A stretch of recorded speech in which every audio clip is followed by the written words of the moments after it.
Okay, good evening, everyone. We're going to go ahead and get started. I see that some are still trying to connect to audio, but we're going to go ahead and get started so that we can let our presenter have the full hour. So welcome, everybody. It's good to have you back, and everybody's back in school and back into the routine. So it's nice to see everyone's face or name, and we're glad that you joined us this evening. So our topic tonight is, how do I understand my child's evaluation? And as someone who has had to go through that process with my child, it's overwhelming. And so we're really excited that Heidi's going to kind of step us through that and give us some insight as gen ed teachers, special ed teachers, parents. We all need to understand that evaluation so that we can provide the best services that we can for the student. So I mentioned earlier that Heidi Brewer is our speaker tonight. She has been in education for 25 years. She's taught both general ed and special ed, and is working at Region 16 now as an inclusion education specialist.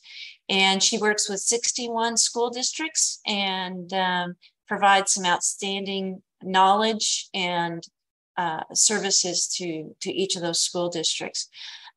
Before I hand it over to Heidi, I have a couple of announcements to make. First, make sure that you have muted your sound so that it doesn't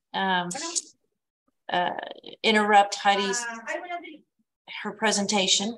Also, if you have any questions, if you'll put those in the chat box, and Heidi has asked me to go ahead and answer those as we go through the presentation, so we're not going to wait till the end.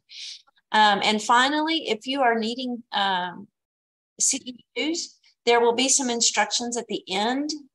So hang on tight, and Dr. Hart will give us some instructions on how we sign up for those CEUs at the end of the presentation. So at this time, I'm going to hand it over to Heidi. Welcome, Heidi. Thank you. It's so good to be here. I do recognize a few names in our participant list. So hello to those of you that I know. So again, I'm so glad to be here. I'm going to do the best I can to walk you through how to understand your child's evaluation. And so I do have a little bit of experience in that. And so first of all, this is my husband and I, and he has been a true partner in this as we have made the journey through evaluations on both of our children. So our daughter Abigail, she is 20 now, and she is a successful pre-nursing student at WTE. Go Buffs! This summer she got to go to Italy, and this is a picture from Venice. And so she got to do some study abroad, hoping there was some studying happening. But with Abigail, she was actually, she started struggling in school in about second grade. And so we knew there was something up and really wanted to make sure that we could provide whatever it was Abigail needed. I am an educator, of course. My husband's an educator. And so we really tried to jump on that quickly before she got too far down the road. And so Abigail was served through special ed from about third grade until the end of her sophomore year in high school. And then we actually got to do the D for dismissal in the ARD acronym. And then she was served through 504, and she even now currently gets some accommodations in college. And so we started that FIE process, and I was actually the one who asked that an FIE be done on Abigail. And FIE, those of you who know the special ed world know that we are full of acronyms. So if I say an acronym and I don't explain it, please drop it into chat and y'all let me know. But FIE stands for full individual evaluation. And so for Abigail, it was her first evaluation. So hers was actually an FIIE, a full initial individual evaluation. So we started that with her. And then as I said, she did start receiving services.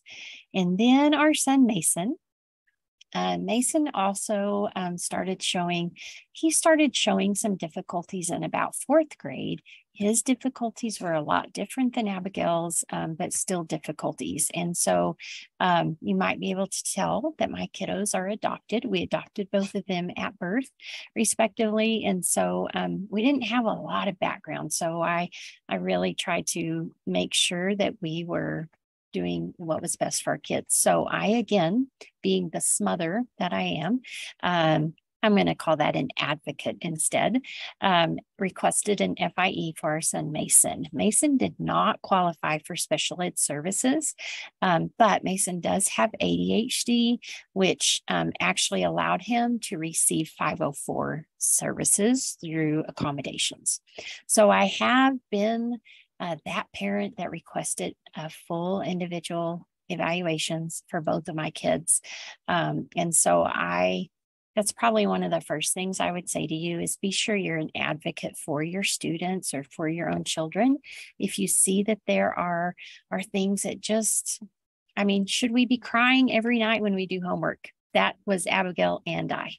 So is that something that all parents go through? So just kind of keep those things in mind as you work towards advocating for your kids. So I always want to bring up this important message. And we know that research tells us that a student whose parents are more involved in their education actually do better. They do better on their grades, of course. They do better post-secondary, so after they graduate from high school. They're typically more involved in the social aspect of school. So I encourage you, please be involved in your students' lives and their lives at school. So just a few things. This is, I found this list of some great ideas of how you could be involved in the lives of your kiddos at school. So be sure that you develop a partnership with the child's teacher and school staff. And coming from also not only being a parent of students with disabilities, but a teacher, both gen ed and special ed, we want to be sure that the parents that were probably the best to work with were those that knew we were coming to the place of both wanting what was best for their student.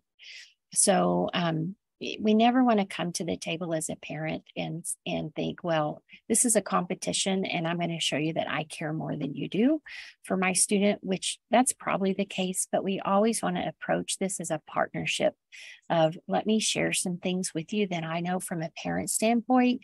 You can share some things with me that you know from an educator standpoint, and we're going to develop that partnership. Next, please support your student academically. We do know there is a point where our kids really need to, we're kind of in that place with our son. He's a freshman, and academically, I probably did too much the last few years to help support him. I would check his grades online. I was all over it, right? But it really probably turned him off a little bit to school. So I'm trying this year to support him, but not over support him. Next, get involved with the school. So if you're able to do the Parent-Teacher Association, I know at the high school level where my student goes, it's the Parent-Teacher Student Association. So just get involved. Next, be informed. So get informed and be an advocate for your child. Again, remember, it is a partnership. It's really not a competition. It's not a, well, I can do more than you can do. It really is a partnership. And I think for teachers, when they know you're here to work with them and not against them, that goes a long way. And then lastly, be sure to support your child's learning at home.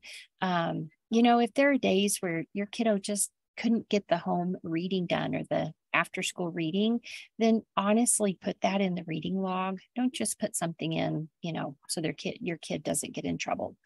Always be honest, but support them at home. So do you have a place where your student can do homework? How does your student like to do homework? Maybe they sit outside. Maybe they need a little bit of music. Okay. So just think of those things as you parent your kids. So I'm going to step off my soapbox. So let's talk about, so when we think about special education, it is actually federally regulated through the Individuals with Disabilities Education Act, which we often say is IDEA. That QR code there, if you have a minute and want to scan it with your phone, you can.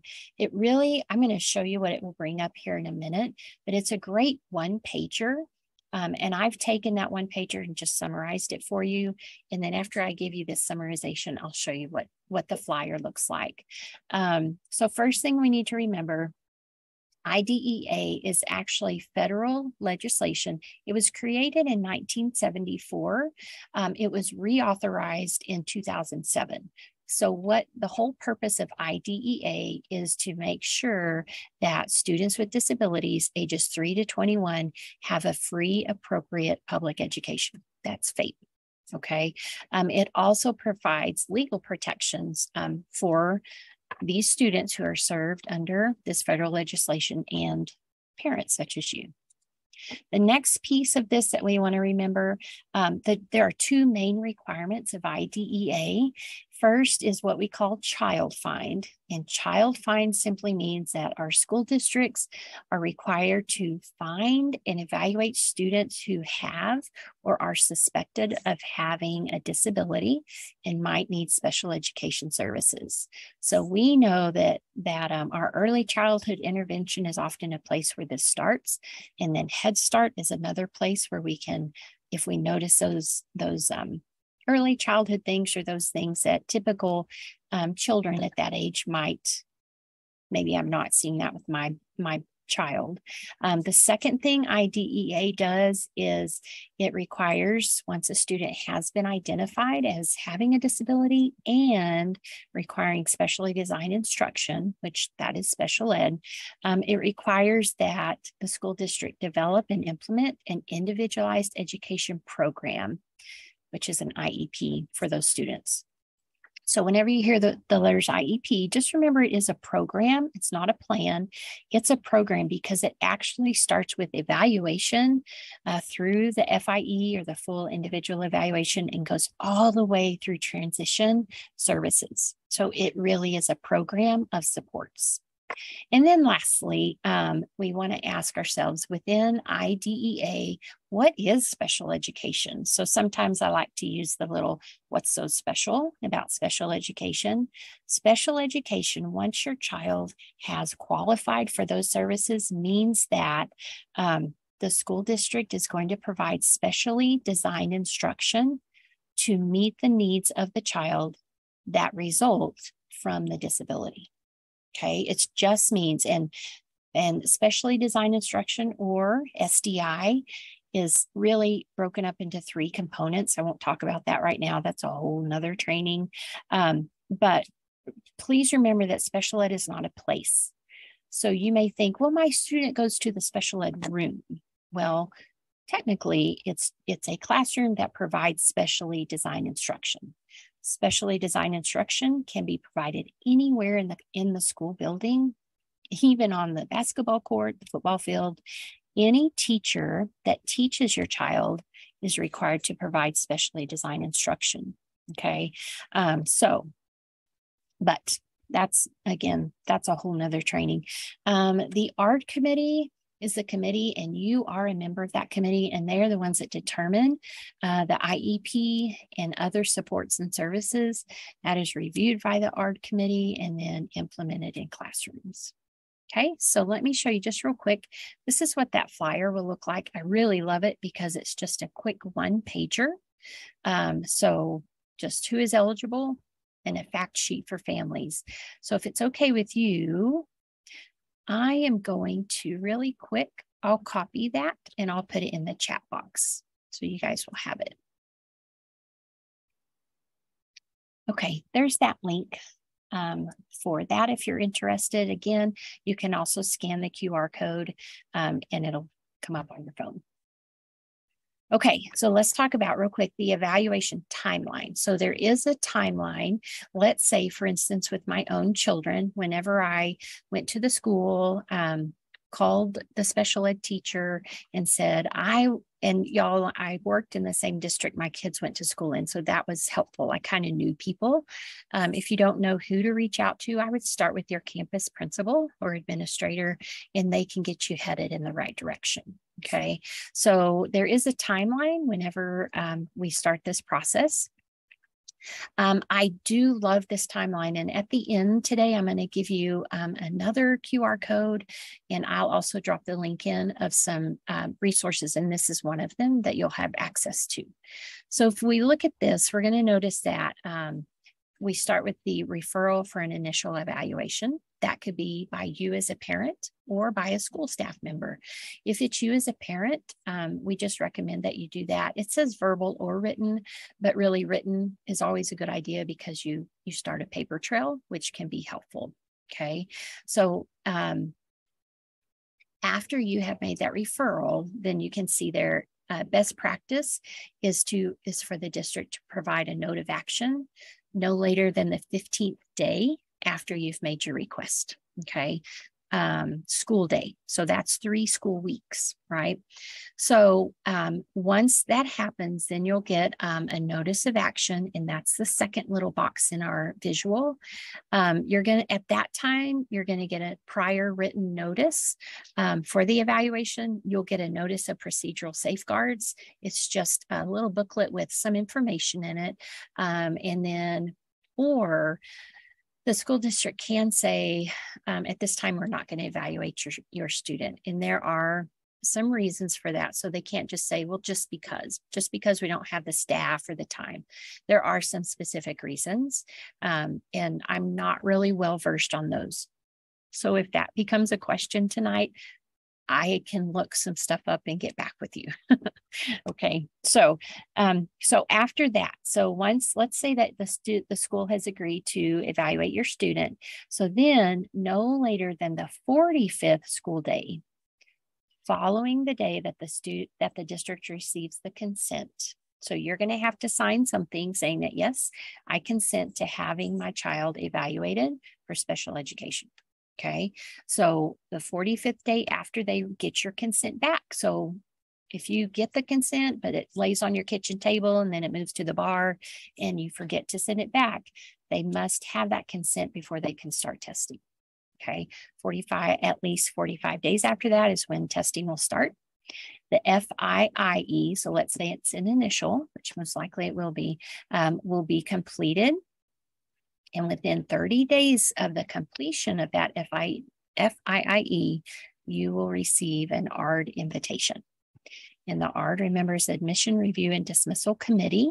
That's where we come together as a group. And you can see where by our timeline here, we're going to have that initial ARD meeting. And this is eligibility is determined at that time. So even though you have a diagnostician or an LSSP, which is the Licensed Specialist in School Psychology, or a speech language pathologist, any of those three, and we'll talk about that in a minute, can do the evaluation, but they do not determine eligibility. They're going to bring their findings to the ARD committee, and the ARD committee will decide eligibility. Okay. If your student is eligible for those special ed services, then an IEP will have been drafted before the ARD. Best practice is for your district to send you a draft of those IEP goals.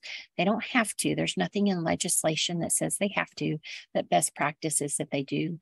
If you would like that, then you would need to simply say, hey, am I going to get a draft of the IEP goals? Now remember, the ARD committee, when you go to that ARD meeting, will determine eligibility. If a student turns out to not be eligible for services, then there won't be IEP goals. Okay. You also will get a prior written notice, which is simply outlining any decisions and actions that need to be taken. And then you'll provide consent for placement.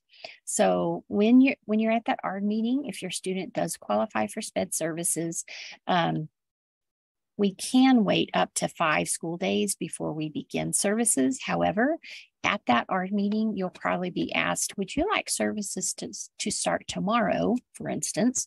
And you would say yes, and they would have you sign a waiver. that just means you're waiving that 5-day waiting period.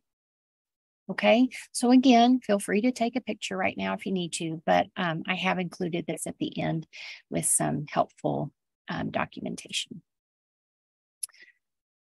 Okay, so we kind of know the timeline now. We know that we as a parent can request testing. That's what I did as a parent for both of my kids.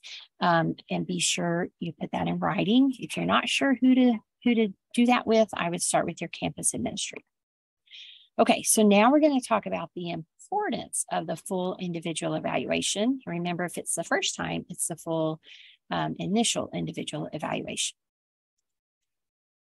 So once I have requested that, the FIE is really arguably the most important element in special education in the process because it is central to determining eligibility, calculating present levels of academic achievement and functional performance, and developing the individualized education plan. Okay, so without that foundation of the FIIE, we don't have a premise for the rest of this. So it'll help us determine eligibility. It will help us calculate present levels of academic achievement and functional performance, and then help us develop that IEP. Okay, so next, this is where we're going to spend the bulk of our time is how do I understand the FIIE? Please understand that I am speaking to you from a parent and a special ed teacher. I am not a diagnostician, an LSSP, or an SLP. Okay, those people within your district, they will have the depth and breadth of knowledge to really go in. And that's why after your student has had an FIE or an FIIE, they will sit down with you and they will talk you through the report. Okay, I'm going to share with you pieces that will be probably most helpful for you. But as far as interpreting scores and that type of thing, that's not in my wheelhouse. You actually have to have a master's degree and a license in order to do those things. Okay, and I don't have either. I have a master's, but not in this. Okay, are we good? Is everybody good? Yes, thumbs up, sort of. Okay, let's keep going. Again, remember if you have, okay, thank you, Michelle. If you have questions, just drop them in chat and I'll do my very best. Okay, so first, and I've kind of talked about this already, who performs the FIE, or if it's the first one, the FIIE. So we have the diagnostician, the licensed specialist in school psychology. In the SPED world, we just say that's the LSSP, or the speech language pathologist, which is the SLP. Don't you love all these acronyms? So all three of these people have to go to graduate school for their respective degrees. So they all have at least a master's in their respective degrees. They also have different licensing boards, and they all have to take continuing ed to maintain their licenses. So please know that any one of these three who might be performing the evaluation with your student is very well versed. They have like I said, depth and breadth of knowledge. They are going to know which assessment's going to be the best one to give your student. They may get halfway through one evaluation and think, you know what, this is not really the right one. So they have a plethora of evaluations that they can use to help really get to drill down to what it is your student needs and how they qualify. Okay, so evaluation. So whenever your student is being evaluated by one of those three people, they're probably going to be pulled from some of their classes. The staff, they really will try and pull them during non-academic times, but depending on how big of an evaluation process it is, they may have to be pulled during some academic times, okay? But first, the evaluations must assess the child in all areas related to the suspected disability. And then secondly, the evaluation must identify all of the child's special education and related service needs, whether or not they are commonly linked to the disability category in which the child has been classified. And you can see I gave you a reference number to law. And anytime you see that 34, CFR Code of Federal Regulations, you're going to know that that's federal law. So that's IDEA speaking, not Texas law. Okay. When we look at areas of possible assessment, so once you reach out and say, I feel like there are some things that need to be assessed with my child. I don't feel like we're progressing at the rate we need to. We're both crying every night after homework, that type of thing. These are some of the areas where an assessment could possibly be done. So I'm not going to read those to you. I'll let you just look through those.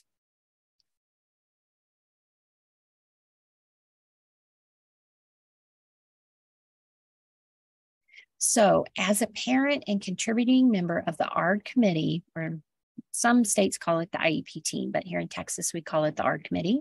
It is important to have at least a basic understanding of what's included or not included in an evaluation report. So the FIE report can be intimidating. And y'all, if you've been there, you know that with a lot of acronyms or unfamiliar terms. Most parents rely on your district or school personnel to explain the report to them. So if you're a parent and you're thinking, I don't even know what half this means, please ask as they're going through the information. But so whenever we rely on our school staff, school personnel to interpret the report and explain it to us, we also risk not being given a full and accurate picture of our child. So remember, the only member of the ARD committee or IEP team working solely in your child's best interest is you. So I hope to provide you today with some tools and resources, but please just know, if you don't ask, then nobody else may. Okay. So your teachers, they really do have the best interest of your student in mind, but they also have 20 to 25 other students in that same class that they are also providing for their needs. Okay. So you're it. You're that advocate. You're the one. If you don't ask, nobody may. So please be sure to remember that as they're explaining the FIE to you. If you don't understand an acronym or what that means, please ask.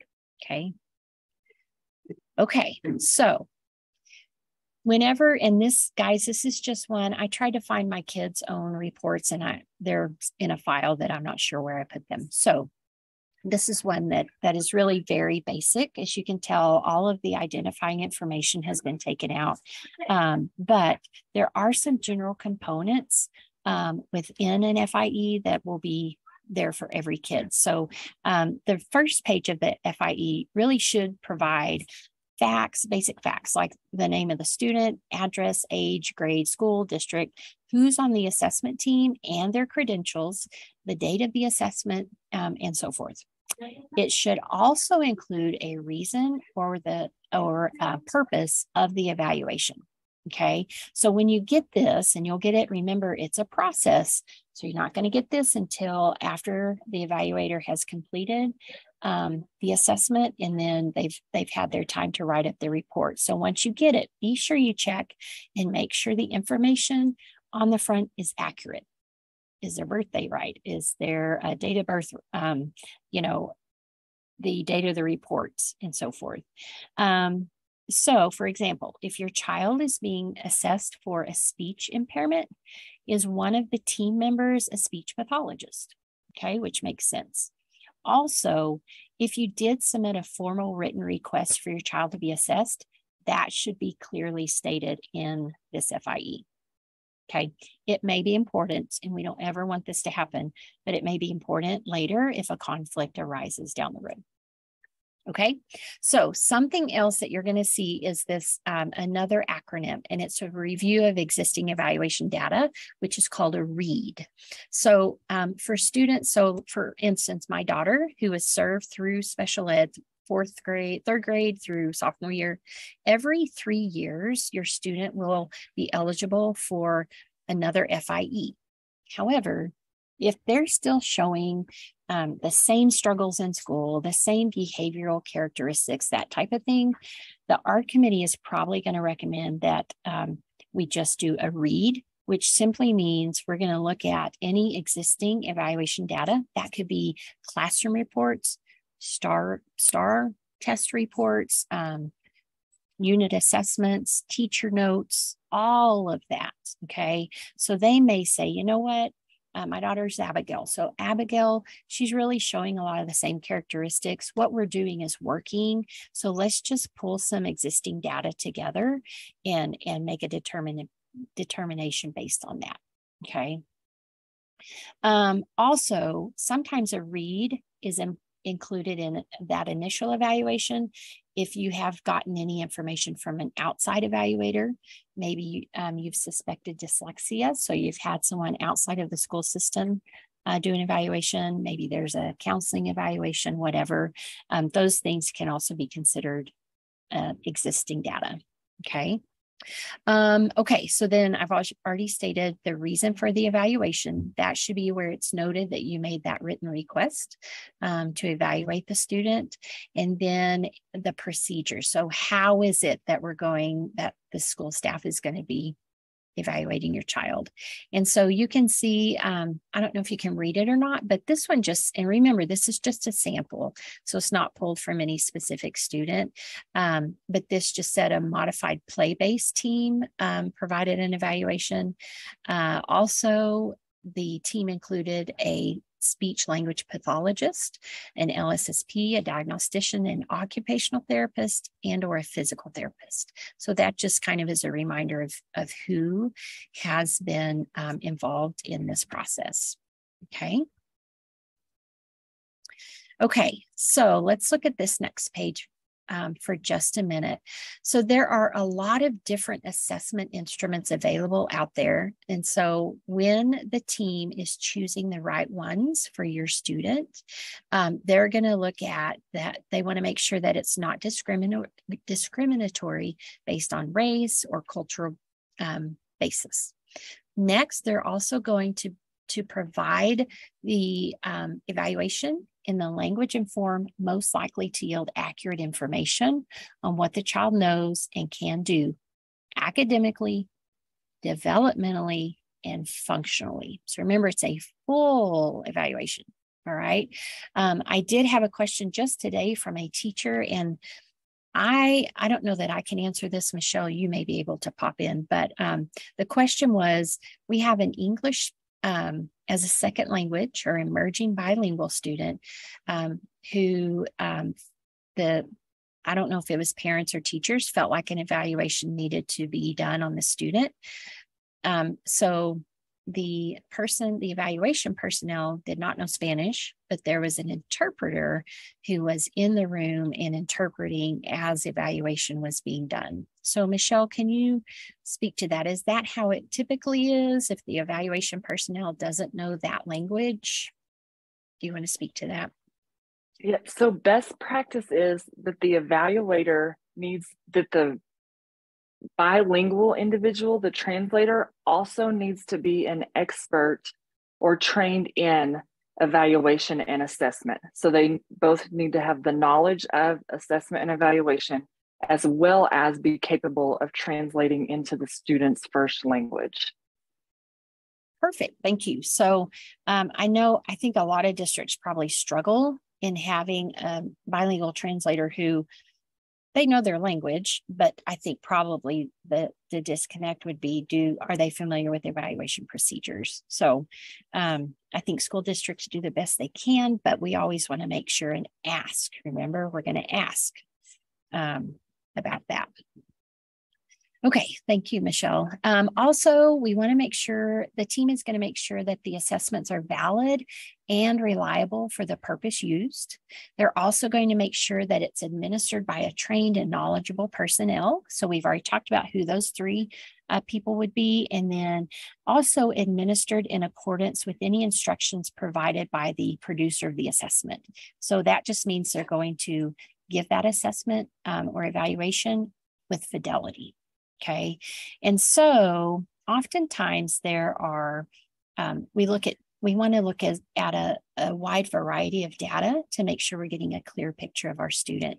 And so when we think about that, some of the formal pieces of data that might also be included in this FIE would be intelligence tests, academic achievement tests, curriculum-based subject-specific tests. There might be some behavioral type assessments that can be looked at, some functional type assessments that can be looked at.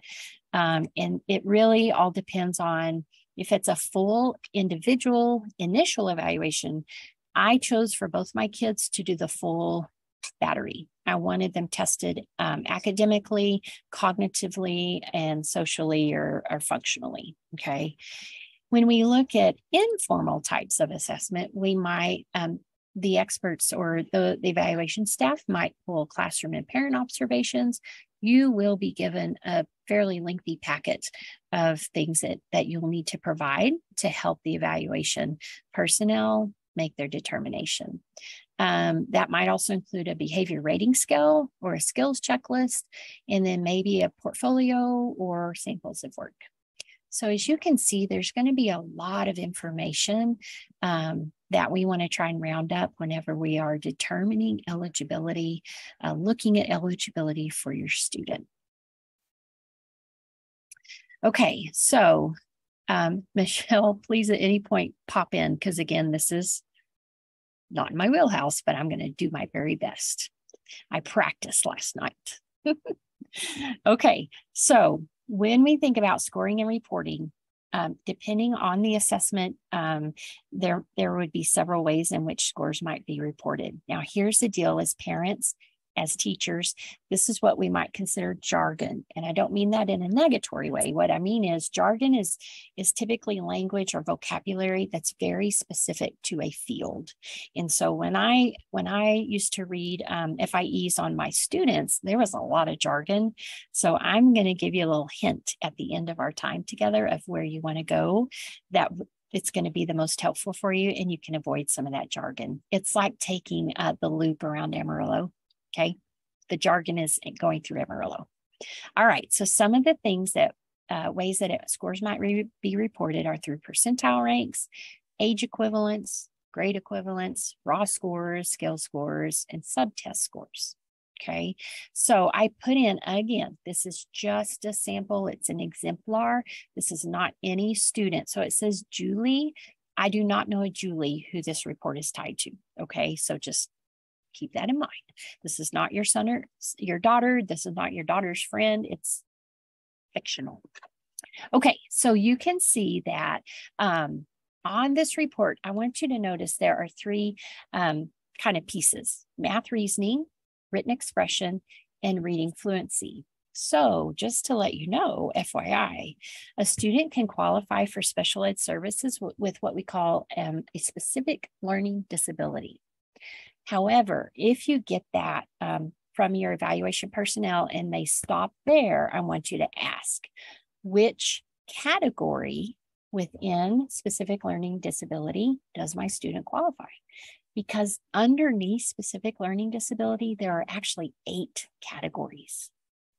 Okay, your teachers of your students also need to know which category so they can meet their needs. So the 3 that you see on here are actually 3 of the 8 where a student could qualify with a specific learning disability.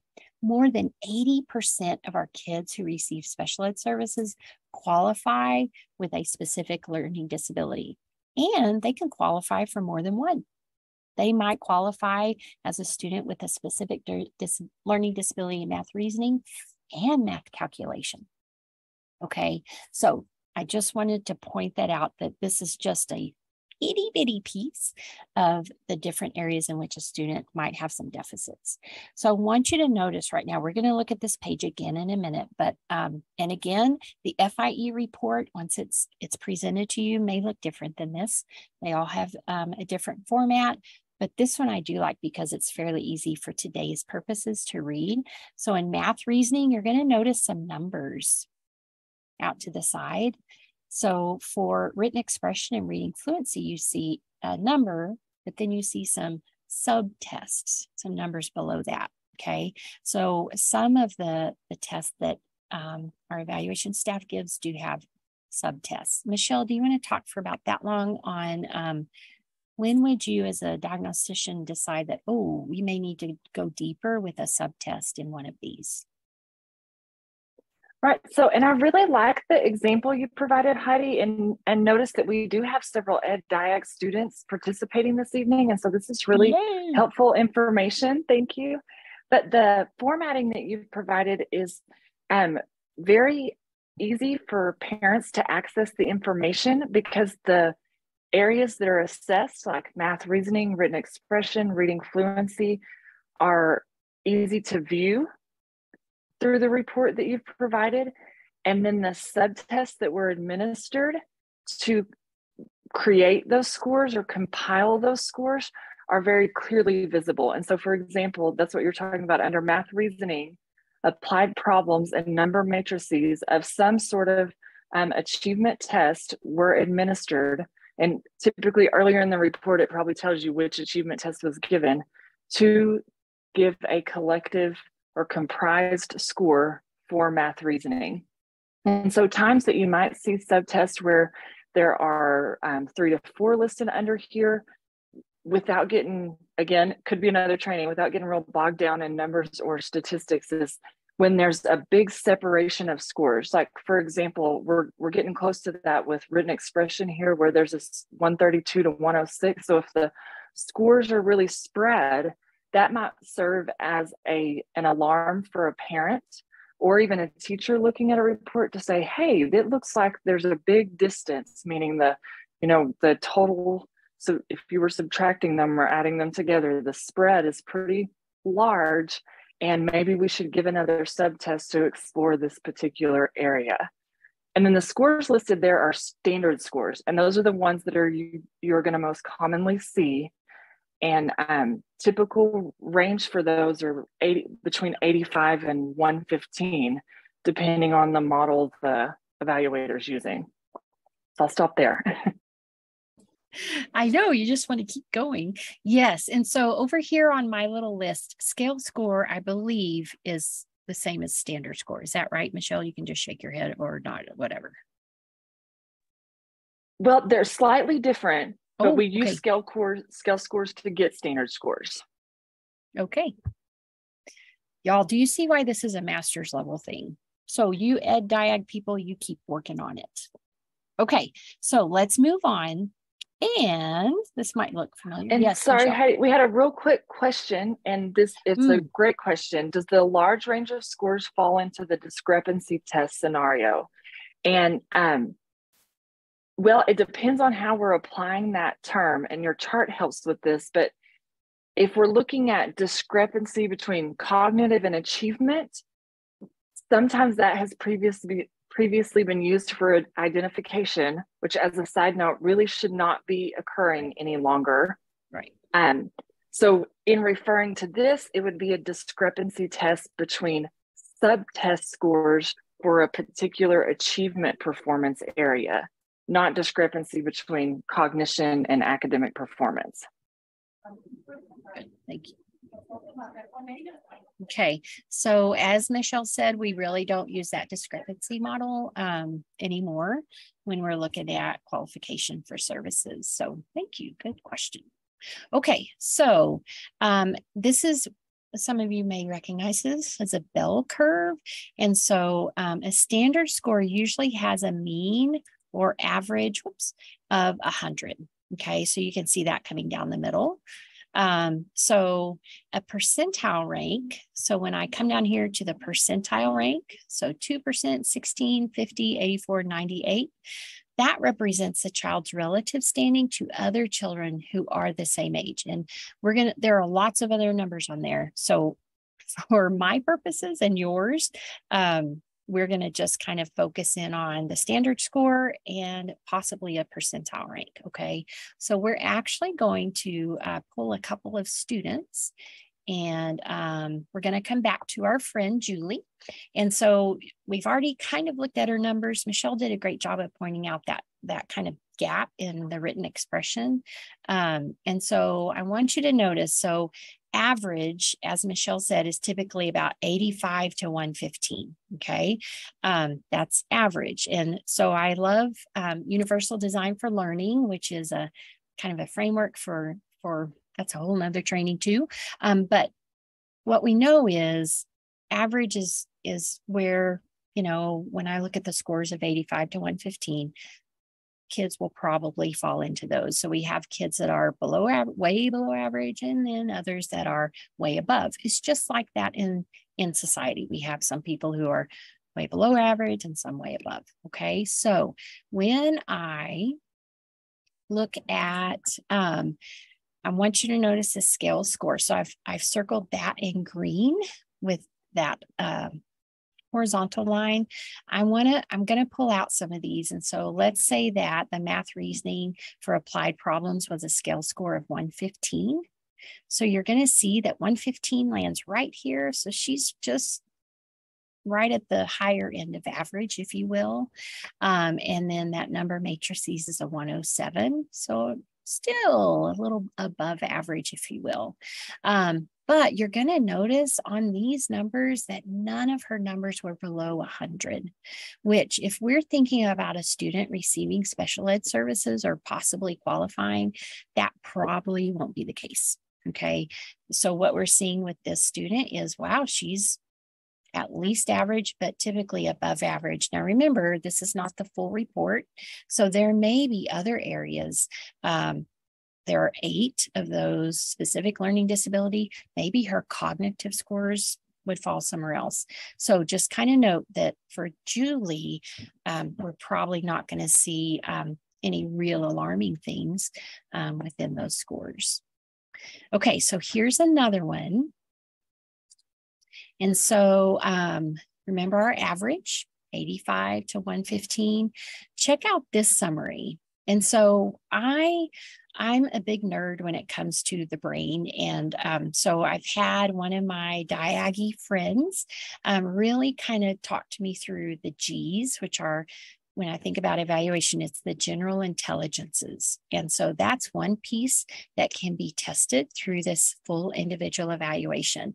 And it's really very interesting. Like, I'm going to have to go find my kids because I want to know after getting ready for this training. And so you're going to notice that you see these composites, and then it has things like verbal comprehension, visual spatial, fluid reasoning, working memory, processing speed, and then a full scale IQ. And so these first 1, 2, 3, 4, 5 are some of the G's, the general intelligences. It's really very interesting. And so whenever I went ahead and I circled both for you, the standard score, scale score, and then the percentile. So I want you to notice, so the composite scores, notice, look at these composite scores. 108, 105, 109. Look what happens to working memory. Okay, so we know 85 to 115 is average. Wow, working memory, there's a pretty big outlier, if you will, from the other pieces of data. The other thing I want you to look at is their percentile rate. So you'll notice, same thing. So we're still showing that same area, but then look at working memory. So I can see, based on these qualitative descriptions, that everything is in the average range, but working memory is low average. So as a parent, when I see that, no matter where this evaluation is going to take us as far as qualifying or not, what that tells me is my student has a hard time holding on to information in the moment. So maybe the teacher has, I don't know, the teacher has handed out an assignment. And so the student is busy putting their name on the assignment, but the teacher's giving other directions. And so the student can't hang on to both. Well, I've got to put my name on the paper and what's being said. So working memory is really important for those in the moment tasks. Working memory is where I've got to work with it now. And if I can't work with it now, it has a really hard time moving to that short term and then long term. Oftentimes, and Michelle, again, I'm going to come back to you, working memory and short term memory are typically synonymous. Yes. So a lot of the cognitive processes that are required, both in working memory and short-term memory, and then you'll see that it can affect or impact executive functioning. And Yes. even which I'm intrigued by this, looking at these scores at a glance, but sometimes processing speed and working memory deficits we'll see a relationship with. So, but yes, you are exactly right, Heidi, and could not have explained the short-term, long-term working memory relationship more accurately. Cool. I did also, on a real quick note, I did find a study recently, and it talked about middle school, like that age, and how important it is to help all students, because those students should be sent to a private island. And I'm saying that because I've lived through 2 of them, right? But how working memory with middle school age students who have learning disabilities, there's like this really cool kind of study talking about very specific needs for those students. So it's kind of intriguing. Okay, so I circled that 21 for you. Okay, so whenever we get our FIE, so you kind of know a little bit about scores, 85 to 115, anything way above or way below. Way below is when those are going to be the alerts. When we get that report, typically, so I underlined the word typical because it may not be this way, but typically this is the order in which you're going to find the information. Now I'm going to tell you that a lot of this, especially that number 6, is going to be jargon. So it's going to be stuff that really is going to be hard to understand. There's going to be lots of charts and graphs, which are great. The ARD committee needs to see that information, but as a parent, it can be overwhelming. So remember how I told you about the loop, right? When we think about what are the parts of an FIE or FIIE that are most helpful to teachers and parents, it's going to be, well, what are those test results? That was kind of on Julie's page that we looked at, right? The summary and conclusions piece and the recommendations, those are a gold mine of information because our evaluation staff has taken all of that really rich information that they've gleaned from your student, and they've then put it into very practical terms, very application driven, things that you could do at home to help your student. That is the piece. And again, I have one that I'll show you in a minute. I wish I had my own kiddos, but I'm going to go find those now. So be sure you know that. We also tell our teachers that those 2 pieces, the summary, conclusions, and recommendations, that's where they need to go find information. Now, something I didn't put on here, but I'm just now remembering, and I know my time is short, is the impact. So we talk a lot in special ed about what is the impact of the student's disability on them at school, functionally, behaviorally, academically.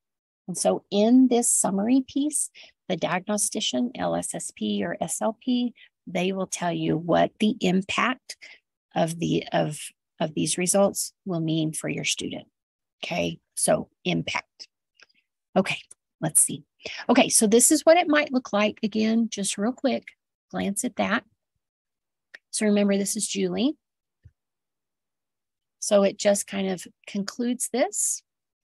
It really, as we saw in her information, the evaluation data supports that Julie is average to above average in a lot of her performance.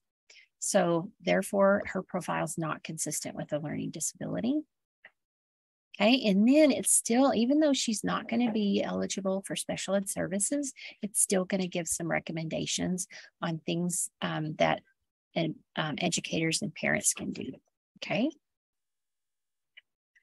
Okay, so I found this from Region 1. I really like kind of how all of this comes together for that middle part of what will enable the student to experience success. That's what we want.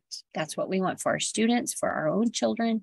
What are we going to be able to, we're going to bring it all together and make a plan of support to help our students succeed.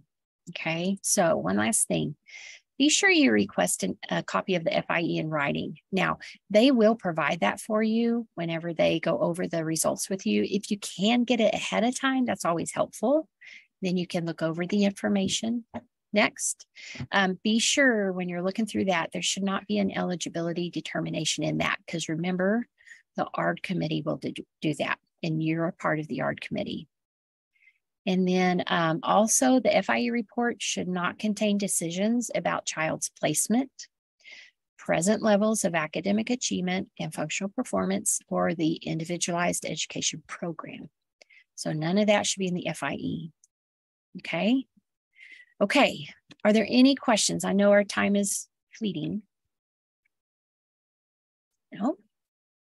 All right, guys. So if you want to, and while I'm talking, I'm going to try and do two things at once. This is a QR code that will actually force a copy of some resources that I gathered up for you, and they're on one page. So it's really easy to find and have available. I will tell you one of the resources on there is called SPEDTEX, SPEDTEX, and it is a great, it is actually special ed in Texas.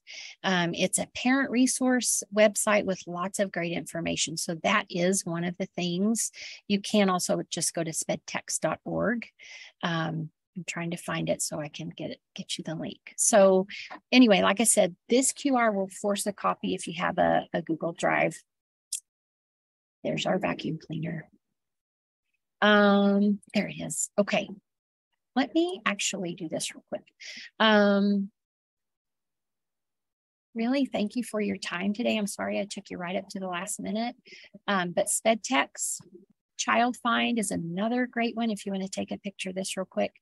There's the ARD guide, Parents Guide to the ARD Process, and then the legal framework. So all of these are great resources. You can also just type in Parents Guide to the ARD Process, and it should pull up this as an option. So feel free to take a picture. Again, if you scan the QR, it will also give it to you that way. Let me do this. Okay. I'm sorry, WT people, that I went a little over. I just love this stuff. All right, I'm gonna mute Michelle so you guys can continue. Thank you all. Wish you the best of luck. Holler at me if I can do anything for you. And thank you. Thank you.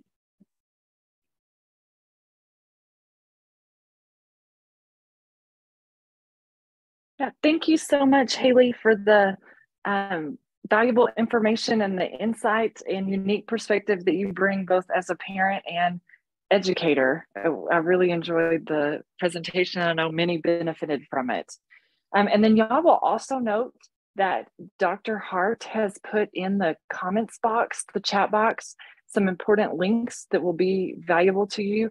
First, I want to redirect you again to Heidi's QR code document, because those are really good resources to use in the future. And then if you are needing an ALTA or continuing education certificate, if you will use the Google form link that Dr. Hart first provided in the chat box, and you'll fill out that Google form survey, and it will automatically generate and send the CEU certificate to the email address that you provide within the form. So also double check the email address that you enter when completing the form and make sure it is accurate so that it comes to you. If for some reason you have trouble with that and the certificate does not come to you and you believe you've filled out the form, then you can always, of course, email us and we'll help you resolve any technical difficulties that you've had. A couple other reminders: we do choose our topics and plan for future community workshops and professional trainings based on your feedback. So please take the time to complete the survey that's been provided for you. This is a separate link from the continuing ed certificate. And then finally, we want to encourage you to attend our next community workshop, which will be in November. And that one is going to be a model or best practice mock ARD meeting. And we will be simulating the experience of an ARD meeting, including all the panels and members that should be required, as well as what that should look like best practice. And so I strongly encourage your attendance at that, and you can already register at our website, wtamu.edu/CLD.